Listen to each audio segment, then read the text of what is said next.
Alhamdulillahilladzi hadana lihada wa ma kunna linahtadiya laula an hadana Allah. Asyhadu an la ilaha illallah wa asyhadu anna Muhammadan abduhu wa rasuluh sallallahu alaihi wasallam.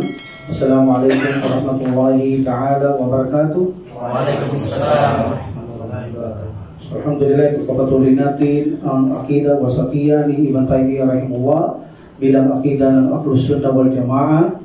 Wa qawluhu bismillahirrahmanirrahim wa qawluhu rabbana wasi'ta kulla syai'in rahmatan wa ilma.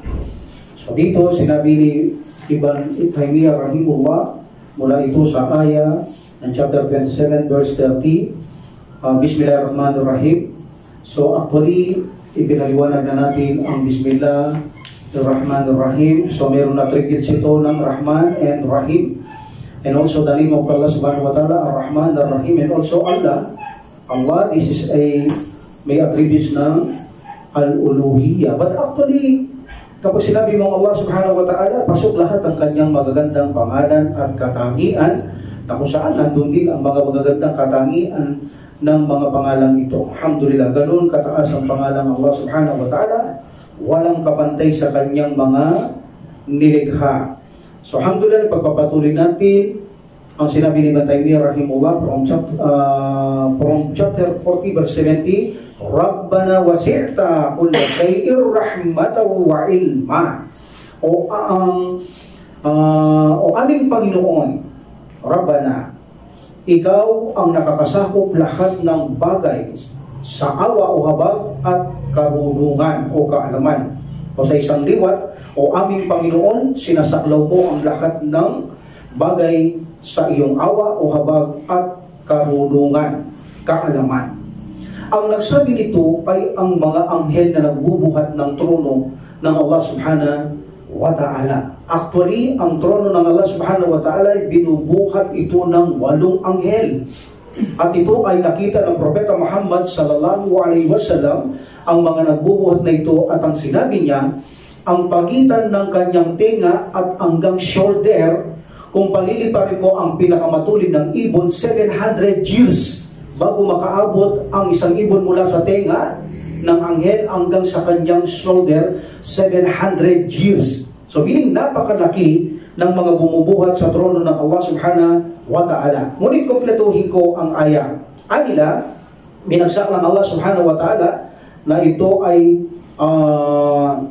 nag-glorify, nagpuri ang mga nagbubuhat ng trono ng Allah subhanahu wa ta'ala, alladina yahmiluna al-arsya wa man hawlaha yusabbihuna bihamdi rabbihim wa yu'minuna bih wa yastaghfiruna lilladina amanu rabbana wasi'ta kulla syai'in rahmatan wa ilma faghfir lilladina tabu wattaba'u sabilaka wa fihim adabal jahim. So dito sinabi ng mga anghel na nagbubuhat ng trono ng Allah subhanahu wa ta'ala, sila'y nagpuri at nagsabi at nananampalataya sa Panginoon Allah subhanahu wa ta'ala. So anong sinasabi nila? Glorifies nila ang kanilang Panginoon. At sila'y nananampalataya at humihingi ng kapatawaran para sa mga mananampalataya. Yung mismo nagbubuhat ng trono, humihingi ng tawad sa Allah subhanahu wa ta'ala para sa mga nananampalataya na nagsasabi, O aming Panginoon, ikaw ang sumasaklaw ng lahat ng bagay sa iyong awa o habag at kaalaman. So patawarin mo sila na nagsisisi sa iyo, ang sumusunod sa landas mo, at gabayan mo sila o iligtas mo sila sa kaparusahan ng impyernong naglalagablab na apoy. That is a dua. We know the dua of the angels, hindi yan tinatanggihan ng Allah subhanahu wa ta'ala sapagkat sila hindi nagkakasala at napakadalisay nila. Meaning, makikita natin dito 8 anghel, sinabi ko sa inyo. Makikita natin nagdudua sila para sa mga mananampalataya. At mayroon tayo na ebidensya sa banal na Quran, in chapter 69 verse 17, ang 8 anghel na ito ang nagbubuhat sa trono ng Allah subhanahu wa ta'ala. Wal malaika ala arja'iha wa yahmilu arsya rabbihim fawqahum yawmaidin tamaniya. So at bubuhat-buhat nila sa araw ng paghukom ang trono ng Allah, sila ay anghel, ang bilang nila ay 8. So 8 anghel ang nagbubuhat sa trono ng Allah subhanahu wa ta'ala. At may ikhtilaf. Sabi ng iba, hindi mamamatay ito. hindi pababayang mamatay ng Allah subhanahu wa ta'ala sapagkat sakop ito ng kanyang kaharian. Ang nagbubot na trono ng mga anghel ay hindi mamamatay, ang lahat ay mamamatay, but there's an exception. Kabilang sa mga exception ang 8 anghel na ito, but sabi ng iba, mamamatay din ang 8 ito. Okay? Allahu alam, meaning ang Allah ang higit na maalam. Napakadakila na pananampalataya mayroon tayo mga kapatid. Napakadakila na kapakinabangan mayroon ito. Sapagkat bakit? Ang mga nagbubuhat ng trono ng Allah subhanahu wa ta'ala ay humihingi sa atin. Humihingi sa Allah para sa atin ng kapatawaran. Now, ang sabi ng Allah subhanahu wa ta'ala, wasi'ta kulla syai'in rahmatan wa ilma. At ikaw ang sumasaklaw ng lahat ng bagay mula sa iyong awa at kaalaman. Anong ibig sabihin dito? Meaning, ang Rahman na ito ay general. Okay? Dalawa ito, Rahman, or Rahim, or Rahmanu. Okay? Rahim and Rahman. So, ang tinukoy dito ng Allah subhanahu wa ta'ala, Rahman. So, ang Rahman na ito ay pangkalahatan na awa o habag ng Allah subhanahu wa ta'ala. So, at itong Rahman na ito ay umaabot, ang kaalaman ng Allah subhanahu wa ta'ala, umaabot sa lahat ng kanyang linikha.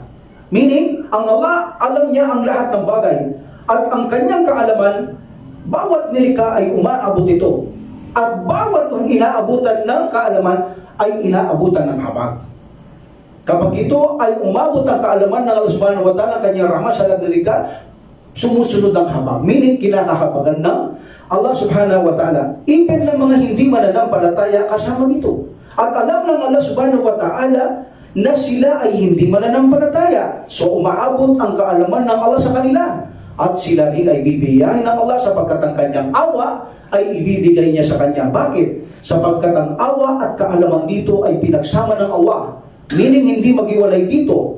Ang awa at Allah, ang awa at kaalaman ng Allah. Meaning, bawat inaabutan ng kaalaman ng Allah, hindi maaaring humiwalay ang awa. Even na sino? Even na masamang Muslim, masamang tao, hindi Muslim, kriminal, banal, style na ano. Pag inabutan ng kaalaman ng Allah subhanahu wa ta'ala, lahat ng lilikha, kasamang hindi mananampalataya, mga hipokrito, ang awa ng Allah ay susunod dito at pagkakalooban siya ng Allah subhanahu wa ta'ala. This is a general rahmah.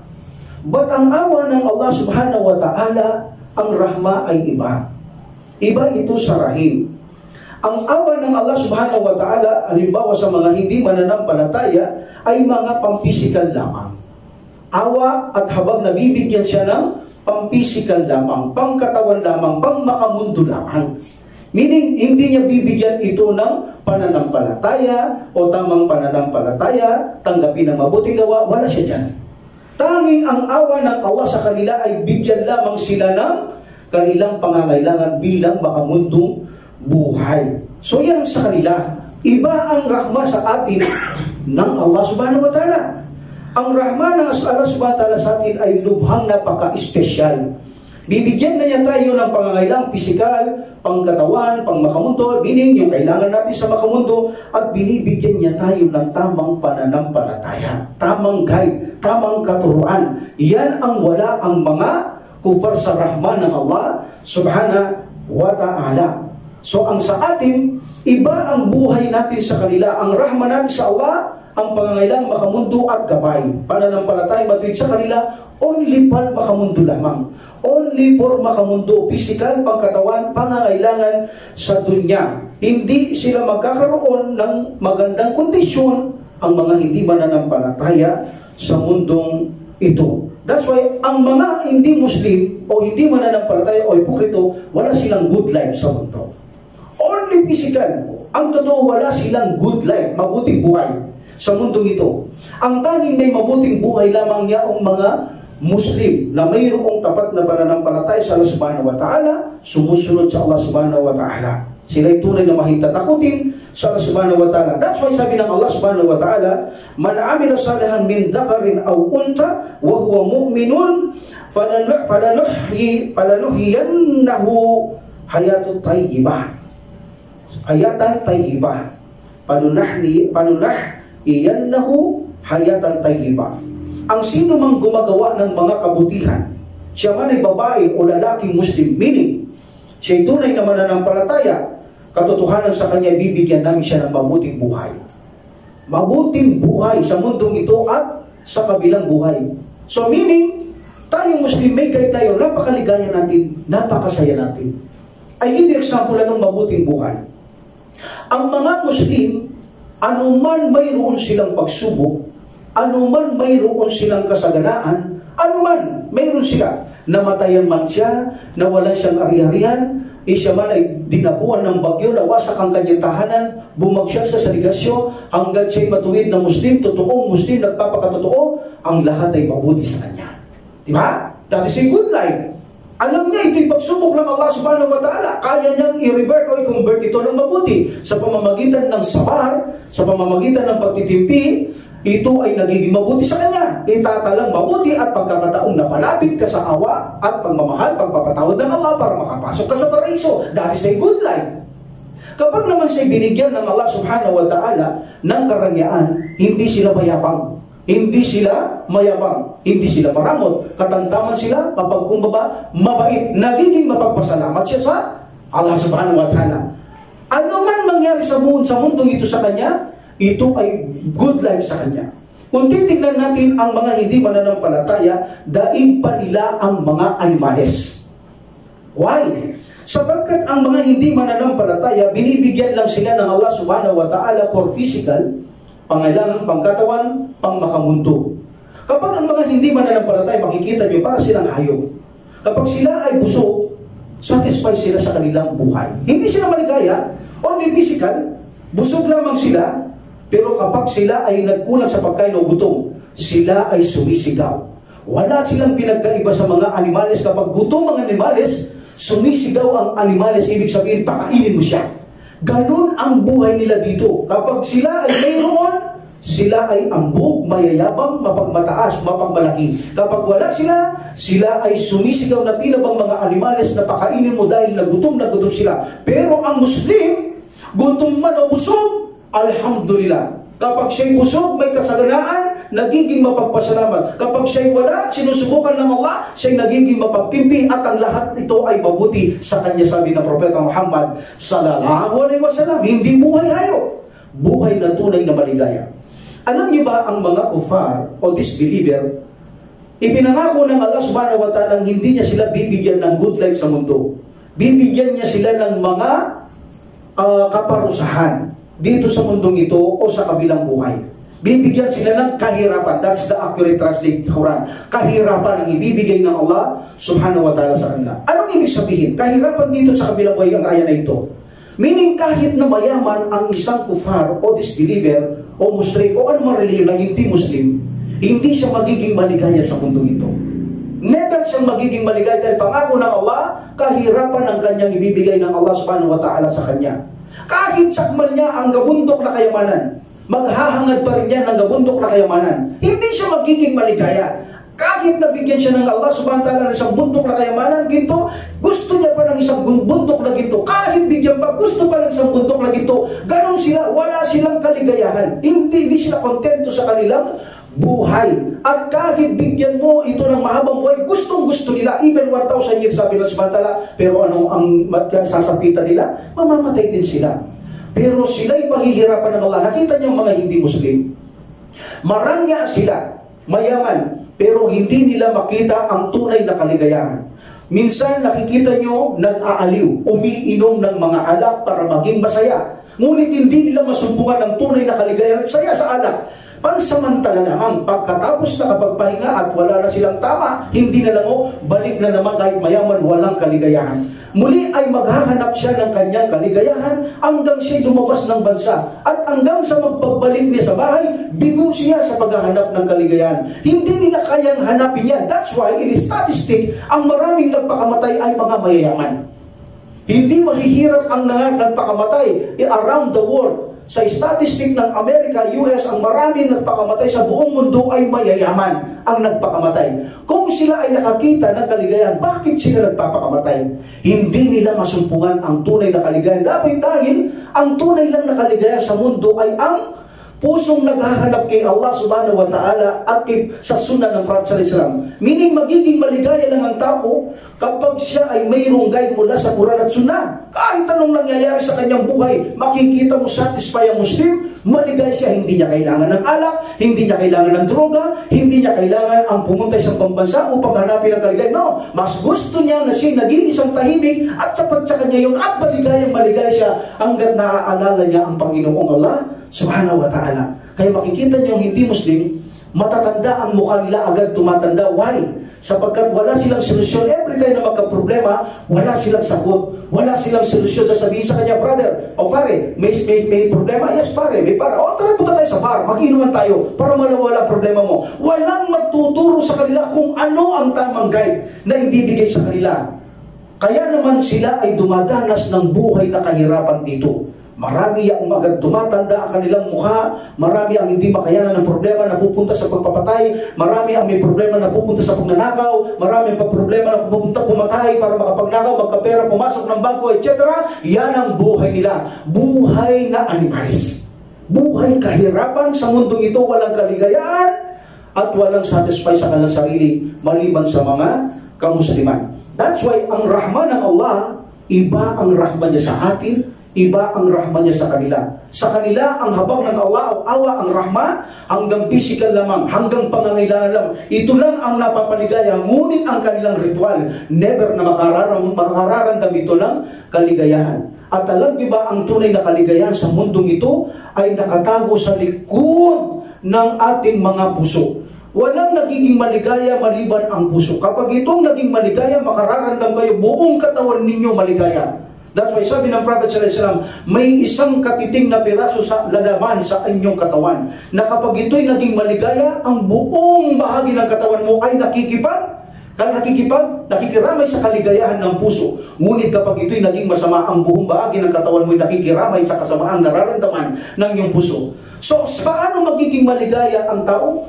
Ano ang kaligayahan? Inahanap ng puso ang Allah subhanahu wa ta'ala, ang kanyang batas, ang kanyang katuruan upang maging maligaya ang tao. Yun lang ang tanging kaligayahan sa mundo. Nakilala mo ang Allah subhanahu wa ta'ala. Maliban dyan, walang magiging maligaya maliban sa mga taong binuksan ng Allah subhanahu wa ta'ala ang kanyang puso sa pananampalatayang Islam. Alhamdulillah. So, ang pinakamasakit nga lang sa panahon natin ngayon, alam natin target ng mga hindi Muslim ay ang makamundo. Diba? Pagkagising nila, makikita nyo ang walang katakot-takot na kung saan pagsisinungaling, pandaraya sa timbangan, sa pagtitinda, sinungaling, ibig sabihin, makapagsinungaling siya, makabenta lamang, mayroon naman nagsusugal, nagbabasakali na magkaroon ng pera kahit konti. So ano ang ginagawa? Pera, pagkagising, ang kanilang dua, sabihin nila, Diyos ko. Yan ang tawag nila, hindi nila alam. Diyos ko. Bahala na kung sino ang Diyos nila. Diyos ko, bigyan mo kong kayamanan. Diyos ko, patamahin mo ko sa loto. Diyos ko, papanaluhin mo ko sa ganito. Puro sanapi. Yun ang kanilang target sa mundo. Ang masakit, marami sa mga Muslim ngayon ang sumusunod o nakikipagkarerahan ng mga ngalakal tulad ng mga ito sa mundo na nakikipagkarerahan sa makamundong buhay. Marami sa atin ngayon ang makikita nating Muslim na gumagaya sa kanila, ang target nila ay mundo at nagpapabaya sila sa kanilang mga tungkulin sa Allah subhanahu wa ta'ala. That's why sabi ni Ibn Taymiyyah rahimahullah, ang mga Muslim na nakipagkalakal, nakipagkarerahan sa kalakal ng mga kufar sa makamundong buhay at nagpabaya sa kanilang mga tungkulin, ang lahat ng ito ay sa impyernong apoy, sabi ni Ibn Taymiyyah rahimahullah. That's why ang Muslim, hindi mundo ang kanyang kinakarera. Sa pamumuno ni Umar, inshallah sa linggo, makikita nyo ang kanyang panunumpa. Siya'y nanumpa na siyang mamuno na isa'y pagsubok lamang sa kanya.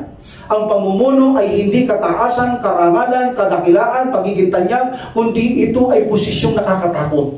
Sapagkat kailangan maipasa ng isang namumuno ang kanyang pagsubok na haharapin sa Allah subhanahu wa ta'ala. Meaning, ang buhay natin dito ay hindi patanyagan, payamanan, kundi ito ay paligsaan lamang sa pagsamba sa Allah subhanahu wa ta'ala. So alhamdulillah, so dito makikita natin ang attributes ng Allah subhanahu wa ta'ala, ang arwabiyya, ang kanyang habag at kaalaman. Meaning, kaalaman at habag, pinagsama ng Allah subhanahu wa ta'ala, bawat nilikha niya, nakakaabot ang kaalaman, bawat kaalamang naaabutan din siya ng awa at habag ng Allah subhanahu wa ta'ala. But this is a rahmah. This is a only rahmah. General ang rahmah. Okay? And then, Allah subhanahu wa ta'ala said, وَقَوْلُهُ وَكَانَ بِالْمُؤْمِنِينَ رَحِيمًا Rabbana wasi'ta kulla syai'in rahmatan wa ilma. Pagsamahin natin. Dito sabi ng Allah subhanahu wa ta'ala, ngunit ang kanyang habag. This is Rahim. This is Rahim. Wakana bil mu'minina Rahim. Kanina, rahmat. Kaya isinama ko, Rabbana wasi'ta kulla syai'in rahmatan wa ilma. Okay? Pinagsama ko, Rahma and Rahim. Sabi ng Allah subhanahu wa ta'ala, at sa mga mananampalataya, meaning sa Allah, special ang aking rahma. Rahim. Hindi rahma. Special ang awa ko at habag ko sa mga mananampalataya. Anong ibig sabihin na special? Dito ang Rahim, pag sinabing Rahim mga kapatid ko sa pananampalataya, ito ay sa mga mananampalataya lamang ang awa na ito at habag. Hindi pwede ang mga hindi Muslim dito. Hanggang rahma lang sila. Sa Rahim, never silang magkaroon ng Rahim sa Allah subhanahu wa ta'ala. Meaning walang makikinabang ng Rahim maliban ang mga Muslim. At walang makakapasok sa paraiso hanggat hindi nakuha ang Rahim sa Allah. Yan ang sabi ng Allah sa Quran. Ang paraiso, ang mananaanan ay ang mga kinalugdan o kinahabagan ng Allah. Meaning ang Rahim. So sino sila papasok? Mga Muslim lang. Mga Muslim lang sapagkat sila lang ang may pag-asa sa Rahim ng Allah. Meaning, anumang klaseng Muslim hanggat siya Muslim pa rin na sa loob ng bakod ng Islam, hindi ipagkakait ng Allah ang Rahim sa kanya. Paparusahan mo o hindi sa impyerno po'y papasok sa paraiso ang isang Muslim na matuwid ang kanyang akida. Tulad dito, pinag-aaralan natin, matuwid ang kanyang ginagawang mga ibada, hindi siya lumilihis, hanggat siya Muslim kahit nakatiting lamang na atomo na butil na iman sa kanyang puso, magtatagumpay siya sa kabilang buhay. Sapagkat ang Rahim na ito ay para lang sa mga Muslim at special ito sa mga Muslim lamang. So meaning, ang rahma, lahat ay maaaring tumanggap sa awa at habang ng Allah subhanahu wa ta'ala. Ngunit pagdating sa Rahim, ito ay para lamang sa mga Muslim na mananampalataya. So, ibig sabihin, ang makakapasok lamang sa paraiso ay napakaliwanag na mga Muslim lamang ang makakapasok at wala nang iba. Meaning, nagpapahiwatig ito na huwag kang tatalikod o tayo sa pananampalatayang Islam sapagkat ang sino mang nasa labas ng Islam ay wala siyang pag-asa sa Rahim ng Allah subhanahu wa ta'ala. Wa qawluhu wa rahmati wasi'ta kulla shay. At sinabi niya, this is also general na naman wa rahmati, ang aking awa o habag. Sabi ng Allah subhanahu wa ta'ala ay saklaw ng lahat ng bagay. Na-explain na natin sa launa ito. Okay? Wa rahmati wasi'ta kulla shay. Meaning, ibig sabihin ng Allah subhanahu wa ta'ala, pinupuri niya ang kanyang sarili na saklaw lahat ng kanyang kaalaman.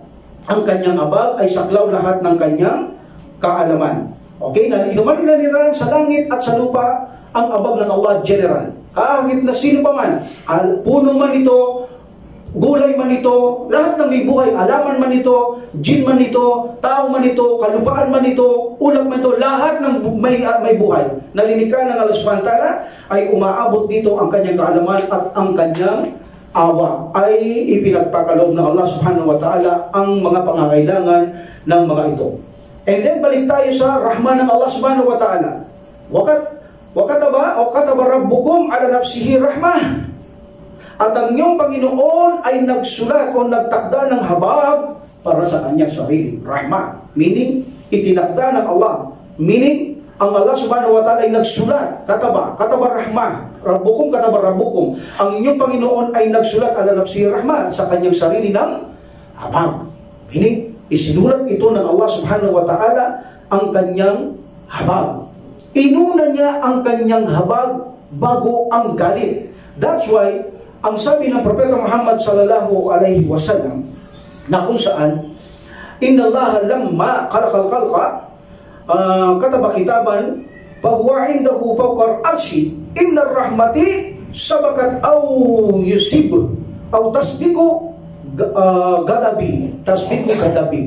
So sabi niya, nang likhain ng Allah subhanahu wa ta'ala ang sansinuko, ang universe, sabi ng Prophet sallallahu alaihi wasallam, siya ay sumulat sa isang aklat na kanyang iniingatan kasama niya sa kanyang trono, kanyang awa, sa kanyang trono. Iniingatan niya kasama sa kanyang trono ang kanyang awa. Sabi niya, ang kanyang awa o ang aking awa ay nangunguna sa aking galit. Meaning, nangunguna ang awa ng Allah bago galit. Okay? This is a rahmah for general.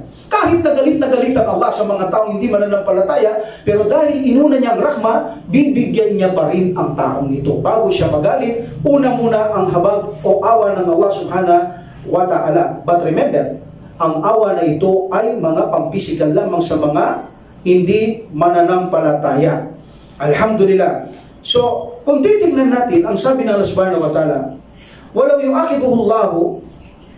yu'akhidullahu an-nasa bima kasabu ma taraka ala dahriha min dabbah. Sabi ng Allah subhanahu wa ta'ala,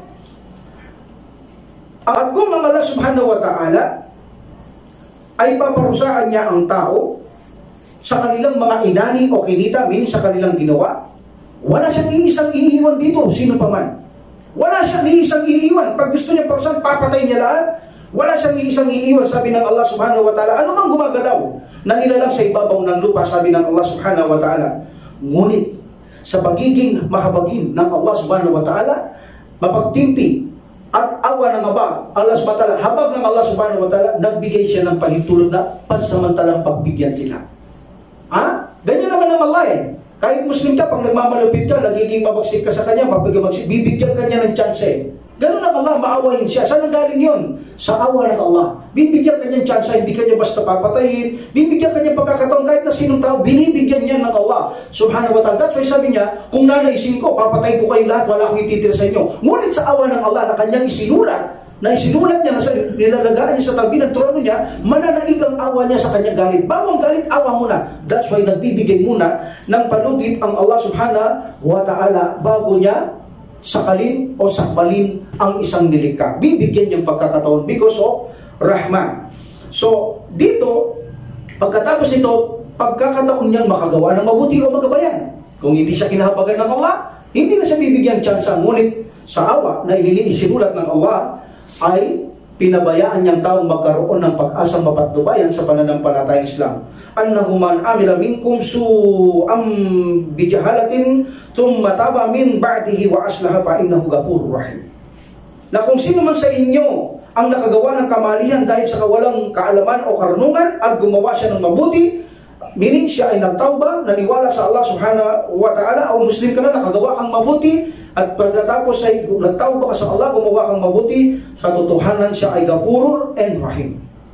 Ghafurur and Rahim. Meaning, nakagawa ka ng kasamaan, like for example, ikaw ay gumagawa ng shirk, o hindi ka man Muslim, o gumagawa ka ng masama, and then nagtauba ka sa Allah subhanahu wa ta'ala, then gumawa ka ng mabuti, alhamdulillah. Saan galing yun? Sa abag at awa ng Allah. Pinagbigyan ka niya.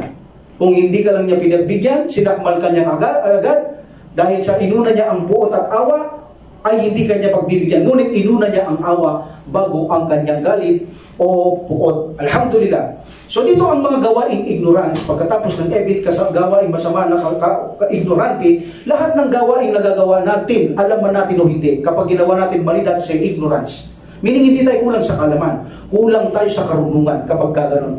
Kulang tayo sa karunungan. Ano mang ginagawa natin, alam man natin o hindi, kapag tayo ay nagkamali o nakagawa nito, ito ay kulang sa karunungan. Ito ay tawag na kamangmangan. Hindi tayo kulang sa kaalaman. Tulad dito, alam mo ba ito, ginawa mo, ang tawag sa iyo ay ignorance. Hindi ka kulang sa kaalaman, kulang ka sa karunungan.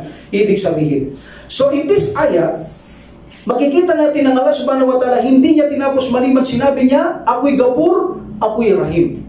So sabi niya, ako ay magpapatawad. Uulitin ko mamaya, nakaragdagan ang Ghafur. Alam natin, Ghafur, yung nagko-cover siya and then nagpapahumanin siya like a helmet. Pag binagay mo ang helmet sa ulo mo, kino-cover niya ang yung ulo at pinoprotektahan niya ang ulo mo mula sa mga sibat o pana. Like that. So alhamdulillah. So hindi niya itinapos ang pagpapaliwanag maliban sa binigyan niyang pagkakataon ng tao at pagkatapos makapagtawba, gumawa ng mabuti nito, magtawba ka, tanggapin mo ang Allah, ang Prophet sallallahu alaihi wasallam, ang Islam, dahil gumawa mabuti, katotohan sabi ng Allah, ako ang mapagpatawad. Tinatakpan ko lahat ng kamalian at pinagpapaumanin ko kapag ikaw ay nanumbalik sa Allah subhanahu wa ta'ala. So, kung titingnan natin, ang gawaing makatarungan, like for example, gumawa ka ng kasalanan 50 days.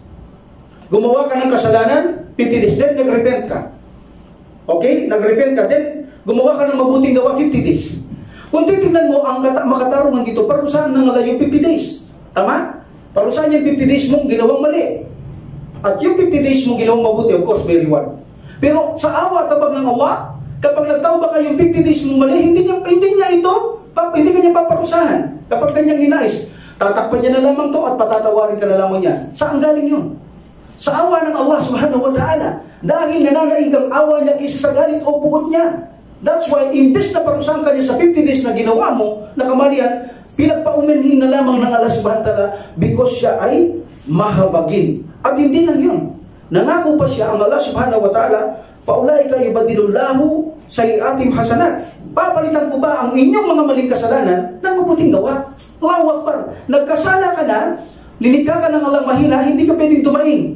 Why? Sapagkat ang pagkahinaan o pagkakasala ay isang malaking tagumpay sa iyo yun. Every time na dahil mahina ka pagkalika, magkasala ka. Yun ang gusto ng Allah, magkasala ka para makapanumbalik ka sa Kanya. At kapag nakapanumbalik ka sa Kanya, papatawarin ka niya. At yung mali mong ginawa, gagawin niya pang mabuti. So alhamdulillah, meaning walang kawalan sa iyo kung tayo'y nagkakasala. At mahal ng Allah, ang beses na nagkakasala o maraming beses na nanumbalik ka sa Kanya. Siyempre, sabi ko sa nakaraan, mas mahal niya yung mga taong konti lang ang pagkakamali at nanumbalik sila sa Allah subhanahu wa ta'ala. Bakit? Kung yung paulit-ulit na nagkakasala na nanumbalik, minamahal niya. Yun pa kaya konti lang ang kanyang nagagawang mali, ang hindi niya higit mamahalin ng Allah subhanahu wa ta'ala. That's why, kataba rabbukum ala nafsi rahma. Kaya ang inyong Panginoon ay nagsulat ng habag mula sa Kanya. Meaning, bago ang Kanyang galit at puot, lahat ng tao pinagbibigyan niya na sila ay magkaroon ng pagkakataon na makaligtas sa puot at galit ng Allah subhanahu wa ta'ala. Alhamdulillah. So dito makikita natin ang attribute sa ayah na ito, ang rububiyya ng Allah subhanahu wa ta'ala, at ang mga bagay na ginawang obligatory at ang habag ng Allah subhanahu wa ta'ala. And then Allah subhanahu wa ta'ala said, وَهُوَ الْغَفُورُ rahim. Ito, binanggit ko na ito, ang Ghafur na karaan. Bilang karagdagan, Ghafurur Rahim, pinagsama niya naman dito. Dati hindi magsama yung pinaliwanag ko. Dito, Al-Ghafur Ar-Rahim. Tunim sa Allah subhanahu wa ta'ala. At siya ang Al-Ghafur and Ar-Rahim. Pinagsama ng Allah subhanahu wa ta'ala ang Ghafur at ang Rahim. Because ang punishment sa mga kasalanan ay tatanggalin. Meaning, may kasalanan tayo. Dapat tayong parusahan. Tatanggalin ng Allah because of Al-Ghafur. Tatakpan niya yung mali natin. Then pagpapaumanhin niya, maawain siya, maabagin siya. At pagkatapos, kailangan natin ng Rahim. Bakit? Para naman makuha natin ang ating layunin makapasok sa paraiso. That's why pinagsama niya dito ang Al-Ghafur Ar-Rahim. The meaning of Al-Ghafur is derived from Al-Ghafar, pagpapaumanhin o pagpapatawad ng Allah subhanahu wa ta'ala. Meaning, kinukuberan ka at proteksyonan ka. Dalawang kahulugan. Yan ang sabi ko, like a helmet. Kapag sinuot mo ang helmet, mga digmaan noon, may suot silang helmet, di ba? May mga suot sila. Anong pinoprotektahan ng helmet? Ano? Bakit mo nilagay yung helmet? Kokoberan mo yung ulo mo. That's it. That's Al-Ghafur. Kokoberan ng Allah yung nagawang kasalanan. At ano pa? Protection sa iyong ulo para kung tumama man mga sibat o pana, hindi ito tatala. Meaning, ipagpapamanhin ng Allah ang anumang ginawa mong mali. That's why, sa kabilang buhay, ang Allah subhanahu wa ta'ala, sinabi ng Prophet sallallahu alaihi wasallam na sinasabi niya kay Aisha, radiyallahu anha, sabi niya, ang tao sa kabilang buhay, sabi niya, iniisip na siya ay mawawasak na.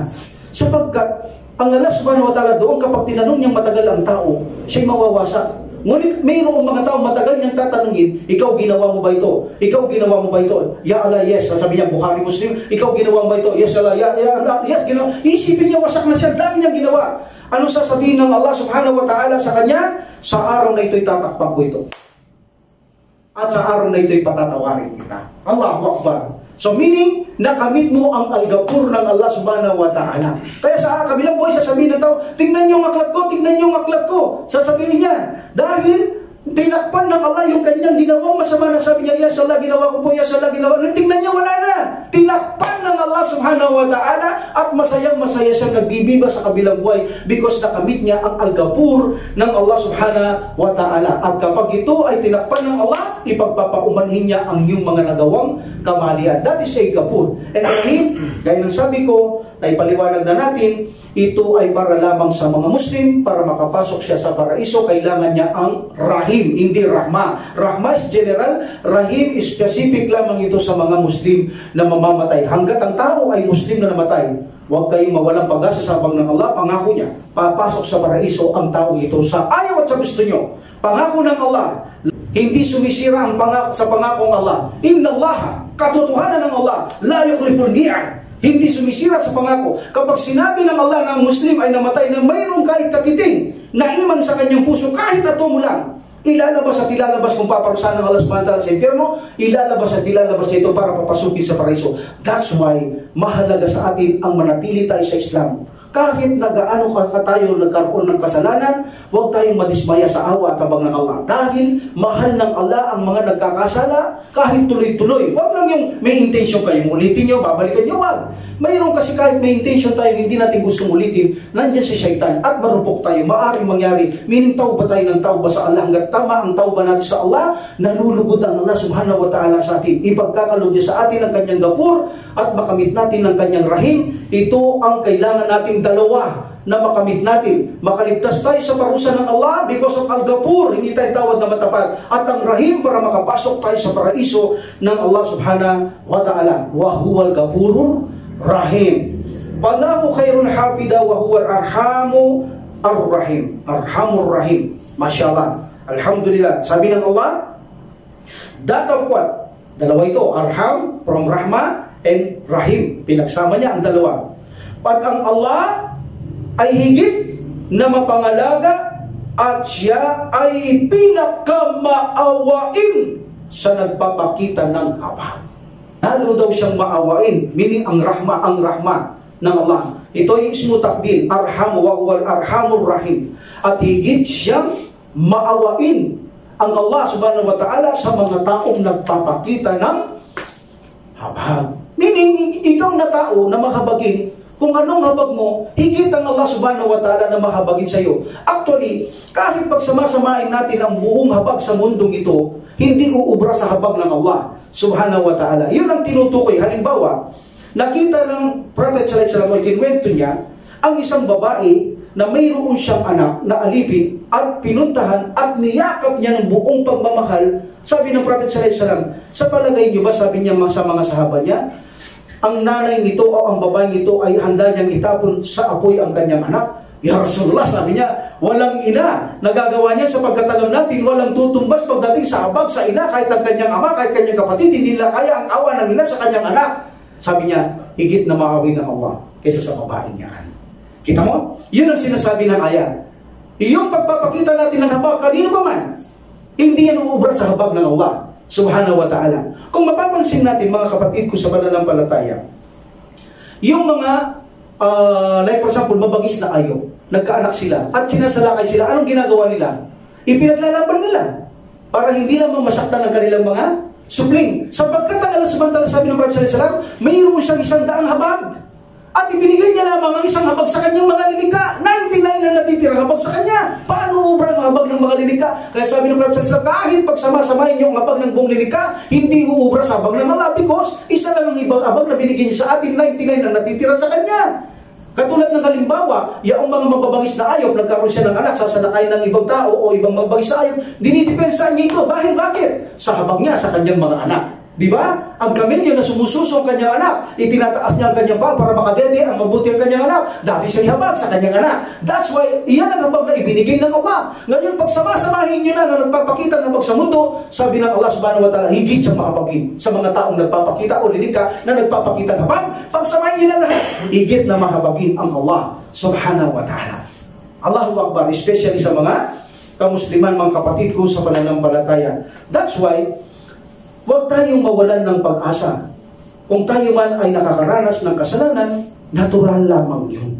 Maghingi lang tayo ng tawad sa Allah subhanahu wa ta'ala at alhamdulillah, ang Allah subhanahu wa ta'ala hanggat tama ang tawba natin. Anong tamang tawba? Agad tayong humingi ng tawad, tanggapin natin, nagkasala tayo, yun ang intention natin, mali ang ginawa natin, hindi na natin iulitin, at galit tayo sa ating sarili kapag naalala natin, bakit natin nagagawa ang mali ito? Kailangan yun ang intention. Pagkatapos patatawarin ka naman, tapos gagawin niya mabuti yung ginawa mong mali kapag ninais niya. Pag nagkasala ka, magtawba ka ulit. Hanggat nagtatawba ka sa Allah, nakahanda, nakabukas ang palad ng Allah na ikaw ay patawarin niya. Nakabukas ang kanyang kamay, maliban lang sa dalawa, mayroong deadline. Kapag ang kaluluwa ay umabot na rito, lumabas na, o ang araw ay sumikat na doon, wala nang maaaring humingi ng tawad sa Allah subhanahu wa ta'ala. Alhamdulillah. So makikita natin ang habag ng Allah subhanahu wa ta'ala. Actually, sa iba't ibang anggulo, ipinakikita ang habag ng Allah subhanahu wa ta'ala, Rahim o Rahmah sa banal na Quran, napakarami. Like for example, sabi natin, Wahuwal Ghafurur Rahim. Siya ang Rahim. So binanggit niya ito'y kanyang pangalan, ang Al-Ghafur at Rahim. So makikita niyo rin, Warabbukal Ghafuru Durrahman. See, makikita niyo rin yung ganyan. Rahman, sabi niya, ang Ghafur at nagtataglay ng Rahman. Warabbuka, by your Lord. Meaning, Al-Ghafuru, siya ang Ghafur, nagtatakip at nagpapamanhin ng mga kasalanan at nagtataglay ng awa at habag. So Rahman, this is a general. At sabi ng subhanahu wa ta'ala, yu'adibu may yasha wa yarhamu may yasha. This is a action. This is a mudariyon. Sabi ng Allah subhanahu wa ta'ala, ito ay yu'adibu may yasha. Ipanis whom he wills. Paparusahan niya ang kanyang gustong parusahan at nagpapakita siya ng kanyang habag sa kanino mang gusto niyang naisin. So meron, meaning ipinapakita sa action ng Allah subhanahu wa ta'ala ang kanyang mga habag, ang kanyang habag is two kinds, Rahim and Rahman. Ipinakikita niya sa kanyang action, ipinakikita niya ang kanyang Rahman, minsan attributes, ipinakikita niya minsan ang kahigitan ng kanyang Rahman kumpara sa mga Rahman ng kanyang mga nilikha. Alhamdulillah. So, Alhamdulillah, makikita natin ngayon ang Allah subhanahu wa ta'ala, full details ito ng Rahman at Rahim ng Allah subhanahu wa ta'ala. Kung makikita natin, ang Rahman ng Allah subhanahu wa ta'ala, like for example, in general natin ilagay, ang awa ng subhanahu wa ta'ala, makikita nyo even na intellectual.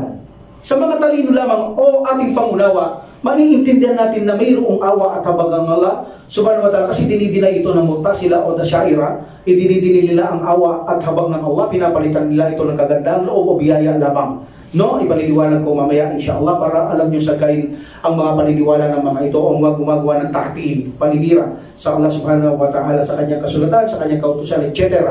So dito, sometimes ang Allah subhanahu wa ta'ala ang kanyang habag, makikita mo, gusto niyang parusaan ang tao. Intellectual ito. Sa nakikita mo paparusahan niya ang Allah subhanahu wa ta'ala, tatanggalin niya. Hindi niya ito paparusahan. Saan nanggaling yun? Sa awa ng Allah. Hindi sa biyaya ng Allah. Dahil naawa siya, hindi niya itutuloy ang punishment na ito. Halimbawa, tagtuyo. Tuyo sa taas, tuyo sa baba. Walang mga makakain ng ayaw, walang makakain ng tao. Ang pananim natutuyo na mamatay. Tuyo din sa taas, meaning walang tubig. So, sino ang magdadala ng tubig? Sino ang magbibigay? Ang Allah subhanahu wa ta'ala para may tumubo sa tigang na lupa at pakinabangan ng hayop at tao. Saan ang galing yun? Sa ating mga panimanuman o tamang pag-isip, galing ito sa awa ng Allah subhanahu wa ta'ala. Galing yan sa habag, sa awa ng Allah subhanahu wa ta'ala na pagkalooban niya ang kanyang mga nilikha. Itong mga Syaira at Mu'tazila at mga iba pang gumagawa ng taktil, hindi nila matanggap na ang Rahman and Rahim ay habag ng Allah. Ang kanilang katwiran, ito ay pabor o kagandahang loob ng Allah na sino mang kanyang gustong bigyan ng kagandahang loob. That is say Rahma and Rahim para sa kanila. Anong tugon ni Ibn Taymiyyah rahimahullah? Ito ang mga taong pinakatanga. Sila ang mga taong pinakamangmang o pinakatangang tao.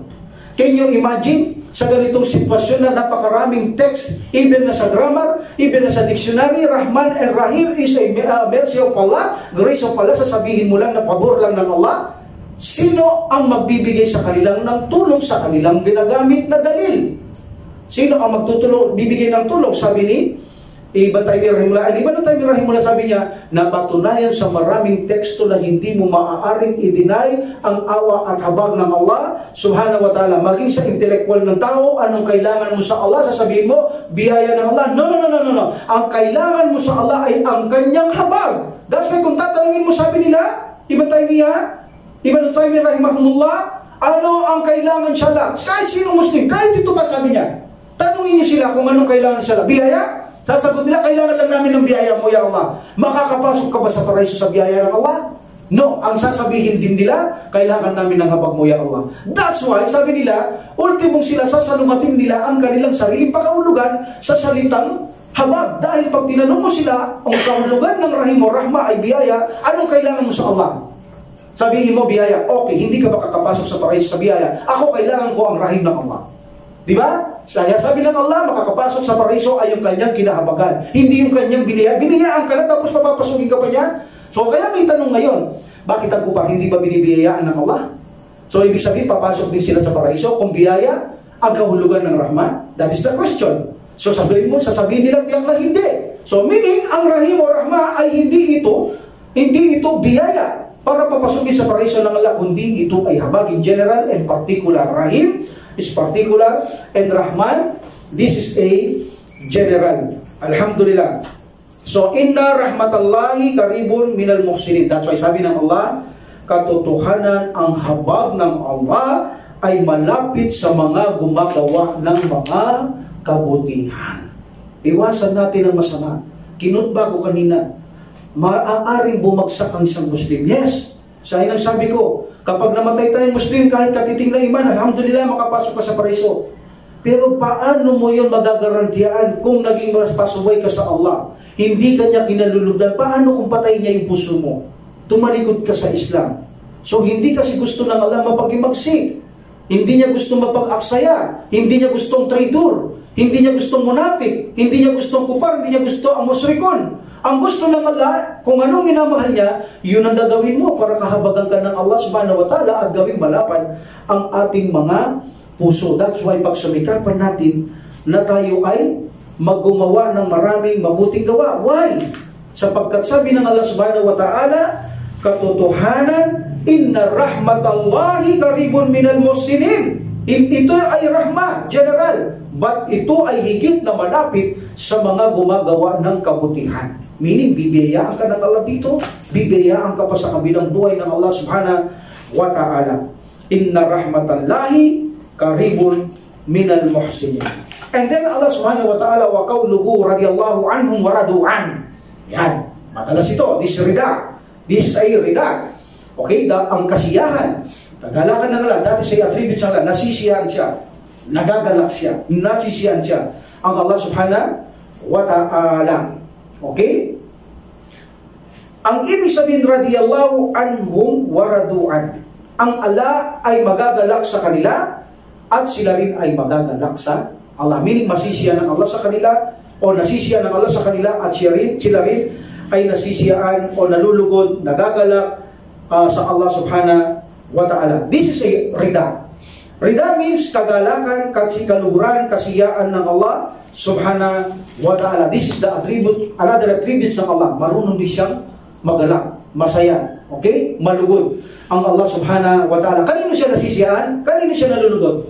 Sa mga taong gumagawa ng mabuti at yung mismong tao. Of course, sa'yo. Nalulugod siya kung ikaw ang gumagawa eh. Dalawa yan. Ang action mo at ang doer. Nalulugod siya doon sa action mo at yung gumagawa. Meaning ikaw. Nalulugod ang Allah subhanahu wa ta'ala.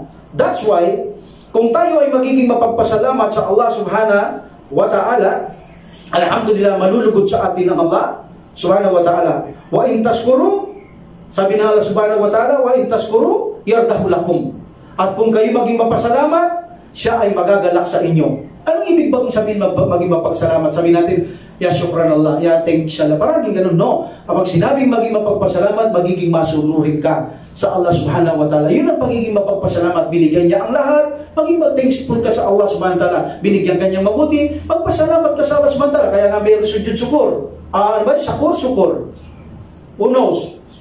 Syukran, syukur. Okay, syukrun ha? Sujud syukur. Wag sa sujud syukur. Kapag binigyan ka ng Allah, bigla kang magpapatira pa. Ha? Pero yung hadith na salang syukur, mahina, medyo mahina. But wala daw problema yan, sabi, dahil natural naman sa atin sa pananampalataya, kapag tayo binigyan ng kabutihan, gusto natin magpasalamat, dalawang raka, dati si General ginagawa ng Muslim. Kaya sabi nila, okay lang, pero hindi ginawa ng Propeta Muhammad sallallahu alaihi wasallam. Only sujud syukur. Yan nakita nyo? Antimano, pag ang Prophet sallallahu tumanggap siya ng biyaya sa Allah, siya ay nagalak, magpapasalamat siya. Hindi siya magpapasating sa Allah, ya sukran ya Allah, magpapatira pa siya sa harapan ng Allah subhanahu wa ta'ala. Hindi nyo kailangan wudu rito kahit na kayo ay hindi nakawudu, magpatira pa kayo, tandayan ng pagpapasalamat sa Allah. Meaning, nagpapasakop ka sa Allah. Sumusuko sa Allah, meaning sumusunod ka sa Allah subhanahu wa ta'ala. Alhamdulillah. Alam niyo ba ang Allah subhanahu wa ta'ala, tatlo ang kanyang kinalulugdan. Tatlo ang kanyang kinamumuhian. Ang unang kinalulugdan ng Allah subhanahu wa ta'ala, nasisiyahan, nalulugod ang Allah subhanahu wa ta'ala. Ang una ay ang mga mananampalataya. Kinalulugdan niya tayo. Kahit na meron tayo nagagawang mali, mahina tayo, alam yan ng Allah. Kula wa khalaqallahu insana da'ifa. Tinikha niya lang mga tao mahina. Alam niya magkakasala tayo. Kung hindi tayo magkakasala, papalitan tayo ng Allah subhanahu wa ta'ala. Anong mangyayari sa kanyang mga pangalan? Siya ang mapagpatawan, siya tumatakip ng mga kasalanan, siya nagpapamali. Ano mangyayari ito? Hindi magagamit yun. Kaya kailangan magkamali tayo dahil kapag hindi tayo nagkamali, papalitan tayo. Sabi ng Allah subhanahu wa ta'ala, pangako niya yun. So papalitan niya tayo nagkakasala. Kahit naman ang Prophet sallallahu alaihi wasallam, lahat ng propeta sila ay nagkamali kahit na ito'y maliit lamang. But may sira, hindi itinuring na kasalanan ang ginagawa ng Prophet sallallahu alaihi wasallam. Kahit na sabihin kong minor sin, sabi nila minor sin, hindi ko rin tinuturing. But ito ay mistake pero hindi umabot sa minor sin. But sabi ng iba, minor sin pero hindi na inuulit ng ninumang propeta kapag sila ay nakagawa ng minor sin. So kanino siya nagugulo, nalulugod? Sa mga Muslim. Number 2, sa mga mapagpasalamat sa Kanya. Meaning, masunurin sila sa Allah. Kung anong gusto ng Allah, pinagbabawal ng Allah, gagawin nila sinusunod at ipinagbabawal, iiwasan ng isang Muslim. At ang pangatlo ay ang mga mayroong takot sa Kanya. Tandaan niyo ang khutbah ko. Sabi ko ng Allah, ito lang sinabi niya, ang tunay lamang na may takot sa akin, yung may kaalaman lang sa akin. Meaning, unang-una, kilala nila ako. Kasi pag hindi mo kilala ang Allah, like for example, brother, ito bigay mo itong mga tupang to o kaya mga kambing sa mga Muslim to na, okay. So dahil hindi mo kilala ang Allah, samantala nakatingin siya sa iyo, tapos tinitingnan kanya-ganyan, hindi mo siya kilala eh. Alam mo lang ang Allah eh. Hindi mo lang na siya ay palaging basir, namamasid niya ang lahat na linika at naririnig niya. Okay? So ngayon, hindi mo ibibigay. Wala kang takot eh. Hindi mo alam yan eh. Hindi mo siya kilala eh. Ngayon, ang gawin mo, aalagaan mo, pararamihin mo, o anong ginawa mo. Hindi ba yun ay malaking kasalanan? Hindi mo naman pwedeng benta yun. Hindi mo pwedeng kainin yun. Haram yun. Hindi mo sa'yo yun. Wala kang pakikinabangan to. Ba't ginanon mo? Ano pakinabang mo doon? Nilagahan mo, mga anak, benta mo, haram. Ipakainin mo, haram. Hindi sa'yo yun. Sabi na nagbigay, ipamigay mo sa mahihirap na Muslim to para may pakain sila. Yun. Pero dahil hindi mo kilala ang Allah, paano ka magkakaroon ng takot? Pero kung kilala mo ang Allah, na nakamasid siya sa'yo, magkagawa mo ba yun? Iyon ang sinasabi ng Allah subhanahu wa ta'ala. Ang mga may takot sa akin, yung may mga knowledge. Yung walang knowledge, hindi yan matatakot sa akin dahil unang-unang hindi nila ako kilala. Pangalawa, hindi nila alam ang haram. Pangatlo, hindi nila alam ang halal. Pangapat, hindi nila alam ang reliyong ko. Sila'y sumasamba lang sa akin na tinabagan ng mga aglul kitab. Sumasamba sila ng walang kaalaman kung sino ang Diyos, ano ang ibada, ano ang pagdasal, wala silang alam. Ganun ang isang Muslim na nag-Muslim na walang knowledge, hindi ka malalayo sa pinanggalingan mong reliyon, nasasamba ka ng walang knowledge, walang alam, lahat ng ginagawa mo, hindi mo alam kung tama at mali. Kaya hindi ka rin magkakatakot sa Allah subhanahu wa ta'ala. Dahil kung alam mo maling ginagawa mo, hindi mo gagawin. Matatakot ka na, gawin mo ang mali-mali yun eh. Gagawin mo mali. Kaya sabi ng Allah subhanahu wa ta'ala, ang may takot lamang, lamang, ang may takot lang sa akin ay yaon lamang mayroong kaalaman. Hindi natin pwedeng pasinungalingan ng Allah. Siyang naglikha sa atin, alam niya yan. Perfecto ang Allah. Kapag sinabing may alam lang, may takot sa akin, wala nang ibang meaning, lamang. Walang interpretasyon na iba ito. Ang may takot lamang sa akin ay ang mga ulama, meaning yung mga maaalam, that's the plural of alim, yung mga maaalam lang ang tunay na may takot sa akin. That's why wala kang makikita sa habang na tumalikod, wala kang makikita sa habang na nanghina, wala kang makikita sa habang takot sa digmaan o patayan, wala, dahil malalakas sila, dahil mararami silang alam sa pananampalatayang Islam. So kinalulugdan niya ng Allah subhanahu wa ta'ala ang tatlong yan. Sino naman ang kinamumuhin niya? Sabi ng Prophet Muhammad sallallahu alaihi wasallam. Kasi tatlo ang kinalulugdan niya, tatlo ang kanyang hindi kinalulugdan. Number 1, yung mga hindi mananampalataya. Hindi yan kinalulugdan ng Allah. But because of kanyang rahma, pinagkakalooban niya sila ng makamundong bagay, makamundong buhay, makamundong pangangailangan. Pero yan ay hindi lugod, kinalulugdan ng Allah ang mga taong yaan. Sino pa? Number 2, hypocrites. Nagpapanggap ng mga Muslim. Hindi yung kinalulugdan ng Allah. Alam niya yan. And number 3, mga mapag-imagsik sa Allah. Kita mo? Inna Allah la yuhibbul fasik. Hindi ko kinalulugdan ng mga mapag-imagsik. Huwag mo sabihin kafir ka, huwag mo sabihin Muslim ka. Kapag mapag-imagsik ka sa Allah, nakukuha mo ang galit at puot ng Allah. Lumalayo ang pagmamahal niya, lumalayo din ang abang niya. Malibang kung manumbalik ka, nakahanda ang Allah subhanahu wa ta'ala, ibalik niya ito sa iyo. Ngunit, huwag mong gagawin ulit ang iyong mga ginagawa sapagkat ito ay hindi kalugod-lugod sa Allah subhanahu wa ta'ala. Alhamdulillah. So ang Allah subhanahu wa ta'ala ay nalulugod ang Allah subhanahu wa ta'ala sa kanila at sila ay malulugod din sa Allah subhanahu wa ta'ala.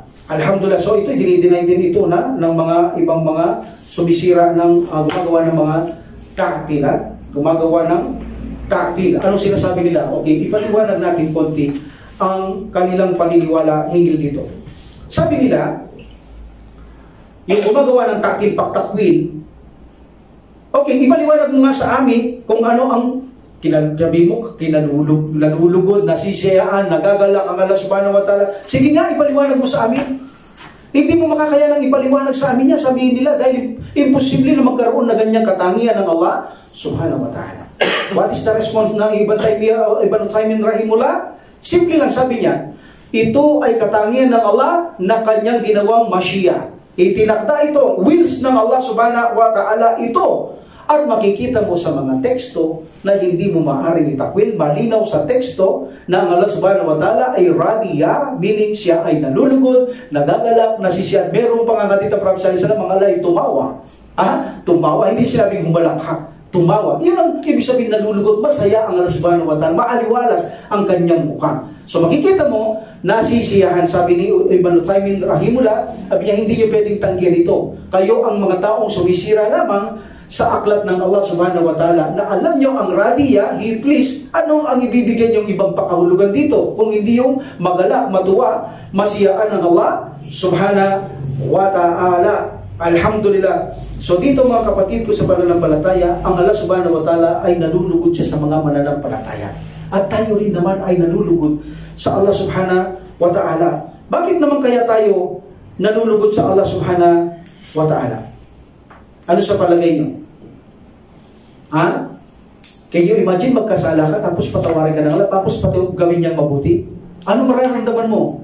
Hindi ka ba malulugod sa Allah? Hindi ka ba magiging mapagpasalamat? Hindi ka ba masisiyan sa Allah subhanahu wa ta'ala? Napakabait niya sa atin.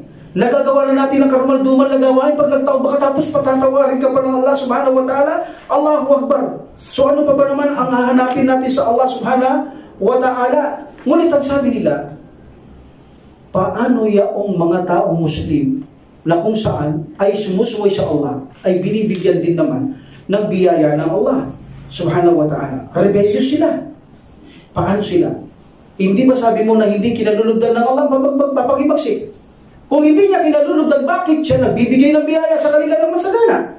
Ibig sabihin, kinagagalakan na niya rin sila, ang mga rebellious, mapag-imagsik. No?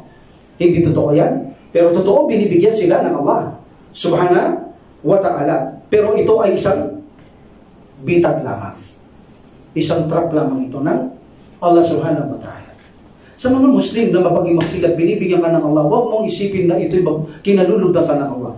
There's a possibility, bitag ito ng Allah sa iyo para magpatuloy ka sa iyong paniniwala, kasamaan hanggang sa sakmalin ka ng Allah subhanahu wa ta'ala. Ano sabi ng Allah subhanahu wa ta'ala? Sabi niya, "Falamma nasu ma dhukiru bihi fatahna 'alaihim abwaaba kulli shay'in hatta idza farihu bima utu akadnahum baghtatan fa idahum mublisun." Ano sabi ng Allah subhanahu wa ta'ala? Kaya't nang kanilang makalimutan ang babala, nagimagsik sila, nakalimutan ng paalala, kung saan sila'y pinalalahanan, aming binuksan para sa kanila ang mga tarangkaan ng bawat nakalulugod sa kanila. Binuksan ng Allah ang bawat nakalulugod sa kanila ng Allah subhanahu wa ta'ala ng mga bagay hanggang sa sila ay nagkakasayaan sa mga ipinagkaloob ng Allah subhanahu wa ta'ala sa kanila. At ang sabi ng Allah, aming sinakmal sila ng walang kamalay-malay. Meaning, Trap yan ng Allah, ang pagbibigay ng mga biyaya sa mga taong akala nila na gumagawa ng pag-imagsik sa Allah ay mahal sila ng Allah o kinalulod sila ng Allah, ngunit hindi nila alam, bitag lamang ito ng Allah para magpatuloy sa kasamaan at bandang huli ay sakmalin sila ng Allah subhanahu wa ta'ala at sila'y tandisan nasa kalagayang kawalang pag-asa kay Allah subhanahu wa ta'ala. Meron din sa atin, kapag mayroong sakit, tapos nagkaroon siya ng lunas, sasabihin niya, mahal ako ng Allah. Pero mapaghimagsik pa rin siya. Sasabihin niya, mahal pa rin ako ng Allah, binigyan pagkakataon, makagawang mabuti, ganito. Pero ang totoo, ano sabi ng samantala? Huwag mong isipin na nakabubuti sa iyo ang buhay. Meaning, binigyan ka lang ng buhay ng Allah para ipagpatuloy mo ang kasamaan mo, para pabigatan ka niya lalo sa kaparusahan sa impyerno ng apoy. Hindi sapat, hindi gusto ng Allah na ganun lang ang parusa sa iyo. So, bubuhayin ka pa ng Allah subhanahu wa ta'ala. Ano pangalan mo, brother? Pangalan mo? Alam mo ba ang ibig sabihin ng basit? Extender. Siya ang nagdudugtong. Meaning, hindi ka niya papatayin. Pasikron ka. Mapag-imagsik ka. Binigyan ka niyang biyaya. That is trap. Binigyan ka niya ng buhay. Akala mo, hinalulugdan ka ng Allah. No! Ang ibig sabihin lang ng Allah para magpatuloy ka sa iyong kasamaan. At pagkatapos, pag marami ka ng maraming maling ginawang kasalanan, at sapat na para tumindi ang parusa mo, sasakmalin ka na ng Allah. Ibig sabihin na surprise ka lamang sa mga biyaya at bitag ng Allah subhanahu wa ta'ala. Kaya huwag niyong isipin kayo binigyan ng buhay ng Allah ay mahal ka ng Allah. No! Baka maaaring posibilidad na dagdagan lang ang kamalian mo ng Allah subhanahu wa ta'ala para na sa ganun maging mabigat lalo ang kaparusaan mo sa buhay, sa kabilang buhay. Kaya kapatid ko sa pananampalataya, huwag tayo masyadong kontento sa mga plano ng Allah subhanahu wa ta'ala sapagkat hindi natin alam ang mga plano ng Allah subhanahu wa ta'ala. Okay? Now, we will go in the last ayah. وَمَنْ يَقْتُلْ مُؤْمِنًا مُتَعَمِّدًا فَجَزَاؤُهُ جَهَنَّمَ خَالِدًا فِيهَا وَغَضِبَ اللَّهُ عَلَيْهِ وَلَعْنَهُ. Ang sino mang pumatay ng isang mananampalataya, at hindi ito. Ang sino mang pumatay ng isang mananampalatayang intentionally, sinasadya, walang katarungan, ang kanyang gabayaran ay impyerno. One of the names, Jahannam. Impyerno, at siya'y mananatili rito, khalidina fiha. Paliliwanag kong khalidina fiha. Ha? Okay. At ang Allah ay magagalit sa kanya at siya isusumpa ng Allah. So makikita niyo rito ang attributes ng Allah, nagagalit ang Allah. Dito ang Allah samantala maawain. Pero sa kabilang buhay, walang kapantay ang galit ng Allah subhanahu wa ta'ala. Sobrang bagsik doon ng Allah subhanahu wa ta'ala. So, paparusahin sa impyerno, magagalit sa kanyang Allah, at isusumpa siya ng Allah subhanahu wa ta'ala at mananatili siya rito. Ang puot, galit, sumpa, hindi kasiyaan ng Allah, ang kasuklam-suklam na gawin sa ila ng Allah subhanahu wa ta'ala ay mga attributes ito ng Allah subhanahu wa ta'ala. Nagagalit din siya. Meron siyang katangiang nagagalit. Meron siyang katangiang natutuwa, nagagalak. Meron din siyang katangiang nagagalit ang Allah subhanahu wa ta'ala. Hindi niya pangalan to. Nagagalit siya, napupuot siya, nanunumpa siya. Okay, sino? Unang-una, may kondisyon dito, ang sino mang pumatay ng mananampalataya. Meaning Muslim. Kapag siya ay pinatay mo ng walang katarungan, intentionally, ay impyerno apoy, Jahannam, ang iyong patutunguhan. At isusumpa ka ng Allah at magagalit siya sa iyo. Dito, hindi kabilang ang mga hypocrites. Hindi kabilang ang mga hindi mananampalataya. Sa ayah, ang tinutukoy nito, Muslim to Muslim. Hypocrites. Pag napatay tayo, wala rin naman eh. Pero din naman ang hypocrites eh. Hindi ito ang tinutukoy ng Allah. Ang hindi mananampalataya, pinatay niyang Muslim, hindi sa kanila ayon to. Ang hypocrite, pinatay niyang Muslim, hindi sa kanila ito. Ang sinasabi ng Allah, sino mang Muslim ang pumatay ng isang Muslim na sinasadya. Ang kanyang gantimpala ay impyerno apoy. Ang galit ko sa kanya at siya ay aking isusumpa. But by the way, kung ang mga hindi Muslim ay mayroon tayong treaty sa kanila, nagbabayad silang jizya, ibibigay natin ang katarungan. Hindi natin sila papatayin. Bagamat napatay natin sila, hindi pa rin apply sa atin ang aya na ito. Bakit?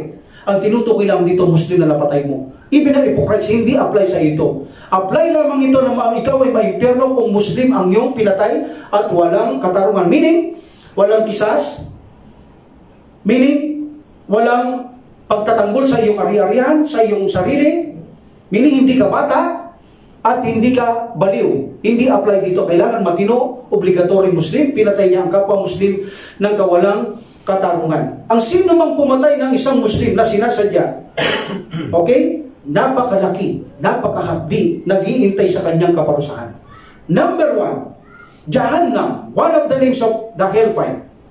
Impyerno, ang tahanan ng Muslim na pumatay ng kapwa Muslim na kawalang katarungan. Number 2, mananatili siya doon, kalidina fiha. Mananatili siya sa impyernong apoy. Number 3, makakamit niya ang gadab ng Allah, ang galit ng Allah subhanahu wa ta'ala. Number 4, ang laan ng Allah subhanahu wa ta'ala, ang sumpa ng Allah makakamit ng Muslim na yan. And the number 5 ay inihanda niya sa kanya ang matinding parusa. Allahu Akbar. Maabang panahon ka doon, inihanda niya ang matinding parusa dahil galit sa iyo ang Allah, sinumpa ka ng Allah subhanahu wa ta'ala, matinding parusa ang ikakabit o iuutos niya sa mga malaika ng doon na mababaksik sa impyerno para ikaw ay ipaparusa ng Allah subhanahu wa ta'ala. Ang tanong dito, ang kalud or kalidina fiha, mananatili na ba ang Muslim na ito magpakailan pa man doon sa impyernong apoy? Yun ang tanong dito. Okay? Alam natin ang pagpatay sa isang Muslim ay hindi gawain kufur. Hindi siya lumalabas sa Islam. Ibig sabihin nila, sabi ni Imam Muhammad rahimullah, na allowed patay ng mga Muslim kahit na Muslim ka. At sabi nila, kapag sinabi mong allowed na patay ng Muslim at naniniwala kang ito ay allowable, sabi ni Imam Muhammad, dahil sinabi nila, hindi ka na Muslim. Sabi niya, nakapagtataka namang humatol ang mga ito. Sinabi niya lang, allowed patay ng mga Muslim dahil kapwa sila Muslim, pagkatapos, hindi na siya Muslim. Sabi ni Imam Muhammad rahimullah, walang suporta ang ganitong dalil, ang kanilang mga patwa na ganito. Walang suporta. So, ang nakakapatay ng Muslim, ito man ay sinadya o hindi sinasadya, especially hindi sinasadya, wala kang problema dyan, but mayroon pa rin itong diya. Pero ang sinasadya o walang katarungan, hindi yan paglabas sa Islam. So here, anila, ang tinutukoy sa aya na ito ay ang patayin mo ang isang Muslim, kapwa Muslim na walang katarungan, at ang tanong, ito bang pananatili rito kalidina fiha ay habang buhay na ba siya? Yun ang tanong. Yun ang problema ngayon. So sabi nila, hindi mananatili ang Muslim na nakapatay ng kapwa Muslim ng walang katarungan. Hindi siya habang buhay doon. Because the meaning of kalidina fiha is long time. Long time. Meaning mahabang panahon. Yun ay mahabang panahon, tiyak yun. Pero hindi siya mananatili roon. Dahil Muslim pa rin siya. According to ibang nabasa ng Prophet sallallahu alaihi wasallam, hanggat mayroong kang katuldik na iman o atomo ng iyong sa puso, lalabas ka sa impyerno mo. Dapat ang iyong lugar sa paraiso yaong pinakamababa. Kung gusto natin ang abang buhay, dapat may kalidina fiha abada. Kapag may abada, yan ay forever. Remain. Pero kung kalidina fiha, mahabang panahon lamang siya mananahanan sa impyernong apoy ang Muslim na nakapatay ng kapwa Muslim nang walang katarungan. Alhamdulillah. So meaning, hindi siya mananatili habang buhay doon sa impyernong apoy. Alhamdulillah. So that's the meaning of kalud. Okay? Siya ay mag-stay ng long time or long stay doon sa impyernong apoy. Because in the Arabic expression or language, kalud is long stay, mahabang panahon.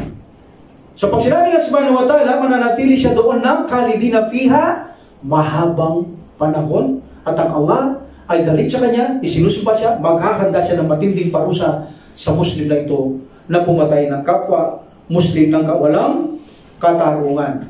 Alhamdulillah. So here, kapag walang abada, meaning, ito ay nagpapakita lamang ng mahabang panahon. In chapter 64, verse 10, sabi ng Allah subhanahu wa ta'ala, وَالَّذِينَ كَفَرُوا وَكَذَّبُوا بِآيَاتِنَا, sila na mga hindi mananampalataya at nagtakwil, nagpabulaan sa aming mga ayat, ulaika ashabun nari kalidina fiha. Mananatili sila sa impyerno na po ng mahabang panahon. Only kalidina fiha. Yung mga, sino sila? Hindi mananampalataya. But kung sinabi ng Allah subhanahu wa ta'ala in chapter 72, verse 23, sinabi ng Allah subhanahu wa ta'ala, Okay. Wa may ya'sillaha wa rasulahu nar jahannam khalidina fiha abada. Ano sabi ng Allah? Ang sino man, ang sino mang sumuway kay Allah subhanahu wa ta'ala at sa kanyang propeta o sugo na si propeta sallallahu alaihi wasallam, kung gayong katotohanan sa kanya ang impyernong apoy. Painnahu lahu nar jahannam khalidina fiha abada. That is forever. Remain forever because of abada. Mananatili na siya. Meaning kapag may abada, mananatili siya. Pero hindi sinabi ng Allah sa isang Muslim na kapatay ng Muslim na kawalang katarungan na dinugtungan niyang abada. Sinabi niya lamang khalidina fiha. Mananatili lang siya dito na mahabang panahon. Hindi abada. Hindi forever. Hindi remain. Hindi magpakailanpaman. Aalis pa rin ang Muslim sa impyerno sapagkat ang pagpatay sa kapwa Muslim ay hindi paglabas sa Islam. Ngayon ang tanong mga kapatid ko sa pananampalataya, paano naman kung ang isang Muslim ay magtauba sa kanyang ginawang pagpatay? Yan ang isyu ngayon. Yung killer na Muslim, pinatay niya ang kapwa Muslim na kawalang katarungan. Paano kung magtauba? Patatawaran ba siya ng Allah? Because ang aya, kung titignan natin, iparating na sa kanya ang kaparusahan ng impyerno ng apoy. Meaning kapag pumatay ka, sabi ng Allah, immediately, iparating mo sa kanya ang kaparusahan ng impyerno ng apoy. Paano kung nagtauba? Meaning ba ang aya na yun, hindi ka na patatawarin ng Allah subhanahu maliban mo ng parusahan kanya? Two opinion. Number one opinion, sabi nila, hindi ka paparusahan ng Allah kung ikaw ay matapat na nagtauba. وَالَّذِينَ يَدْعُونَ مَعَ اللَّهِ إِلَٰهًا آخَرَ وَلَا يَقْتُلُونَ النَّفْسَ الَّتِي حَرَّمَ اللَّهُ إِلَّا بِالْحَقِّ وَلَا يَزْنُونَ وَمَن يَفْعَلْ ذَلِكَ يَلْقَ أَثَامًا يُضَاعَفْ لَهُ الْعَذَابُ يَوْمَ الْقِيَامَةِ وَيَخْلُدْ فِيهِ مُهَانًا إِلَّا مَنْ تَابَ وَعَمِلَ عَمَلًا صَالِحًا فَأُولَٰئِكَ يُبَدِّلُ اللَّهُ سَيِّئَاتِهِمْ حَسَنَاتٍ وَكَانَ اللَّهُ غَفُورًا رَحِيمًا. Sabi nila, ang sino mang gumawa ng pagsamba sa Allah o pangangalo niya, etc. at magtauba ka sa Allah subhanahu wa ta'ala, ano sabi ng Allah subhanahu wa ta'ala? Patatawarin ka ng Allah subhanahu wa ta'ala. Instead na gawin niya, doble ang parusa sa iyo sa araw ng paghuhukom dahil nagtauba ka sa Allah subhanahu wa ta'ala. Sabi niya, except those who repent. Maliban sila ay manampalataya, kahit na Muslim ka, kahit na ano ka pa, hindi ka Muslim, at nagrepent ka at gumawa ng mabubuting gawa, sa kanila ipapalitan pa ng Allah ang kanilang masama ng mabuting gawa. At sinuportaan nila ito na kung saan isang tao na pumatay siya ng ilan? 99 person. 99 person. Pumunta siya sa isang monkey na sinabi niya, kasuklam-suklam na gawain, wala na akong alam na magpapatawad pa sa iyong ginawang krimen na yan. At pinatay niya ito. Ilan na? 100 ang kanyang pinatay. And then nakapagtanong siya sa scholar ng mga Muslim at sinabi niya, ang iyong kasalanan ay mayroong magpapatawad niyan. Pumunta ka sa isang lugar na yan kung saan sumama sa kanila, ang sinasamba nila ang siyang magpapatawad sa iyo. So willing siyang pumunta roon, willing siyang magtawba at sumamba sa sinasamba nila na si Allah subhanahu wa ta'ala. Ngunit sa kanyang paglalakbay ay nadatnan ito ng kamatayan. Ano sabi ng mga habag at mga anghel na mababagsik? Sa amin to. Sabi ng iba, sa amin to. Pinadala ng Allah subhanahu wa ta'ala ang ibang anghel upang hatulan. Sukatin ninyo kung saan pinakamalapit. Ito ba'y malapit sa sukat papunta doon sa kanyang pupuntaan para magsyahada sa akin o sukat sa pinanggalingang masama? Alam niyo ba sa isang account, almost delikado itong tao eh. Alam mong ginawa ng Allah dahil alam ng Allah na siya talagang matapat na magtatawad at samba sa Allah. Ginawa niya sa lupa, inutusan niya, usog mo siya. Inusog ng lupa ang tao. Parang sukat maging malapit siya doon sa mga mabubuti. Yan ang isang account. Inusog ng lupa ang tao para mapalapit siya doon. Dahil alam na samantala, kahit na malayo ka sa lupang yun, patatawarin ka ng Allah dahil yung intention mo. Pero dahil gusto niya pakita sa mga anghel na ang taong ito ay talagang disinido at malapit siya doon, instead na matalo siya ang tao, pinausog niya sa lupa para maging malapit doon. Pinatawad siya ng Allah subhanahu wa ta'ala. Sabi nila, kung ito ang 100 tao ang pinatay niya, pinatawad ng Allah subhanahu wa ta'ala, iyan pa kayang isa lamang ang kanyang pinatayan, ang hindi mapapatawad ng Allah subhanahu wa ta'ala. That's why sabi nila, kapag ang Muslim nakapatay siya, ng kapwa Muslim na walang katarungan, nagtawad siya ng tapat sa Allah, hindi siya paparusahan ng Allah, patatawarin siya ng Allah subhanahu wa ta'ala, hindi siya paparusahan sa impyerno po, napagkat siya ay nagtawad. Napunta tayo kay Ibn Abbas. Sabi ni Ibn Abbas radhiyallahu anhu, radiyallahu anhu, kapag ang isang Muslim ay nakapatay ng kawalang katarungan, automatic impyerno siya. Yun ang sabi ng Allah, sabi niya, ipahayag nyo na sa kanya, ibalita nyo na sa kanya ang impyerno ng apoy. Meaning, tatanggapin niya ang repent o hindi. Kay Barnabas, sabi niya, automatic may impyerno niya. Sabi nila, ito kasing kay Barnabas, dalawang kalagayan. Kung ang tao hindi nag-repent, yun ang ibig sabihin ni Barnabas. Kung di siya nagtawba, maiimpyerno siya. Number 2, kahit magtawba siya, maiimpyerno siya. Sabi ni Barnabas, radiyallahu anhu. Why? Sapagkat alam natin ang isang pinatay ay mayroon itong kalagayang tatlong sitwasyon. Karapatan ni Allah subhanahu wa ta'ala, karapatan ng kanyang mga pamilya na naiwan, at karapatan ng namatay. So sabi nila, ang karapatan ng Allah ay humingi ka ng tawad. Patatawarin ka niya. Walang kasalanan hindi pinatatawad ng Allah. Number 2, ang diya na karapatan ng naiwan. Kung anong gusto nila, papatayin ka, o patawarin ka, o magbayad ka na lamang ng blood money. Kung pinabayad ka, pinatawad ka, alhamdulillah. Pero paano sabi niya babayaran itong tao mo pinatay? Patay na ito. Paano mo ito babayaran? Yan ngayon kay Barnabas, radiyallahu anhu. Paano mo ito ngayon babayaran ang taong ito na patay na, at paano ka hihingi ng paumanhin sa kanya? Wala nang kakayahan. Kahit ano pang tawbang gawin mo, sabi nila, sa taong ito, hindi mo kayang bayaran ng taong ito sapagkat may karapatan ng tao dito. That's why, alam natin sa Quran, ang pagpatay ng isang tao, anong katumbas? Para mong pinatay ang lahat ng tao. Ganun kabigat yun eh. Kapag pumatay ka ng isang Muslim, para mong pinatay lahat ng mga tao. Mula nung simula hanggang sa uli. Ganun ang iyong kasalanan sa Allah. Yes, pinatawad ka ng Allah, pero paano yun? Malaki ang iyong nagawang kasalanan. In Quran, man qatala nafsa bighairi nafsin aw fasadin fil ard fakaannama qatala an-nasu jami'a. Ang sino mang pumatay ng isang tao na kawalang katarungan, maliban kung ito'y pag-iiganti, may katarungan, may kisas, like that, o may pinaglalaban. At sa kakalat ng mga kabuktutan, meaning sila nagkakalat ng kabuktutan, pwede patayin yan, mga kakalat ng mga kabuktutan, okay, sa kalupaan, ay itinuturing, sino mang pumatay, nakawalang katarungan, muling hindi yung mga binanggit natin, hindi naman gumagawa ng kabuktutan, hindi naman nagtatanggol sa sarili, walang dinidefensa, walang kisas, so pinatay niya lang walang katarungan, ay para mong ipinatay ang lahat ng mga tao. Ganun kasagrado ang isang Muslim.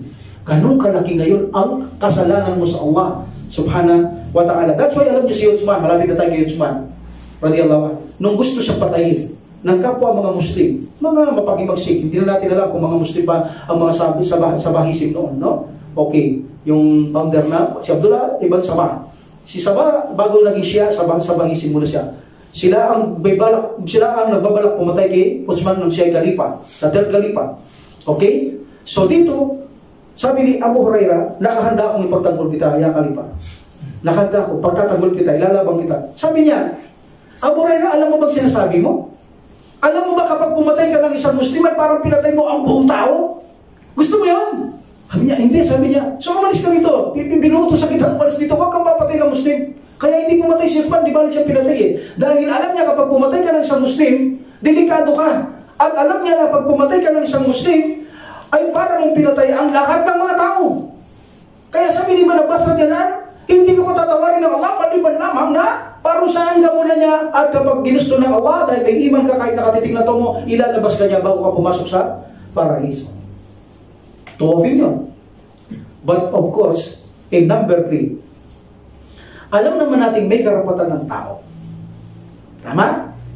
Karapatan. Hindi ibig sabihin kapag tinanggal ba ng Allah sa taong nagtawba na tinanggap ng Allah, ay ginawa ng walang katarungan ba ng Allah? Ibig sabihin, hindi na babayaran ng taong ito nagtawba sa ang taong ito. Ngunit ang Allah magbabayad. Ha? May karapatan siya ito, tama? Karapatan siya, ang taong ito siya pinatay. Ang karapatan ng taong napatay, dito sa nakapatay, nagtawba siya, ang Allah na lang magbabayad. Anong ibabayad ng Allah? Papapasukin siya sa paraiso. Ano? Ayaw mo, gusto mo? Siyempre, gugustuhin ng taong yan. So, hindi pa rin siya nawalan ng karapatan dahil ang tawba ng taong ito tinanggap ng Allah, Ay, hindi niya napaparusahan, nasa alam pagpaparusa, alam natin, kung ayaw niya, hindi niya paparusahan, dahil tinanggap ng tao ba, dahil sa possibility ang Allah na lamang ang magbigay ng karapatan ng tao ito para sa kanya, ibibigay ng Allah, papasokin na lamang siya sa paraiso. That's why, alam, ang opinion na ito ay lubhang pareho malakas, pero sabi natin, ang Allah subhanahu wa ta'ala ay mapagpatawad. Kung ayaw niyang parusahan, kung gusto niyang parusahan, ayaw niyang parusahan, hindi mapaparusahan, ngunit paparusahan niya ang kanyang gustong parusahan. Okay? That is Allah subhanahu wa ta'ala. So, ang sino mang pumatay ng mga taong kawalang katarungan, ipaalam niyo na sa Allah ang impyerno ng apoy. There are two opinion. Of course, huwag tayong mawalan ng pag-asa sa habag at awa ng Allah. Siya ay mapagpatawad. Kaya niya patawarin ng lahat. I think kung gusto ng Allah subhanahu wa ta'ala, okay, huwag ka na mag-alala. Kung may karapatan ka sa kanya, ako na lang magbayad. Gusto mo ba papasukin kita sa paraiso? Yes, Allah, ya Allah, yes, alhamdulillah, pinatatawad ko lang. Okay, pasok ka na sa paraiso. Pinatatawad ko lang tao ito. That's it. Kayang gawin ng Allah subhanahu wa ta'ala. Hindi na wala ng kawalang katarungan ng tao dahil nagbayad ang Allah para sa taong ito. Dahil tinanggap ng Allah subhanahu wa ta'ala ang kapatawaran ng taong ito. Okay, we will stop here. Subhanakallahumma wa bihamdika asyhadu an la ilaha illa anta astaghfiruka wa atubu ilaik. Assalamualaikum warahmatullahi taala wabarakatuh. Waalaikumsalam. Allahu Allahu Allahu Allah Allahu Allahu Allahu Allah Allahu Allahu Allahu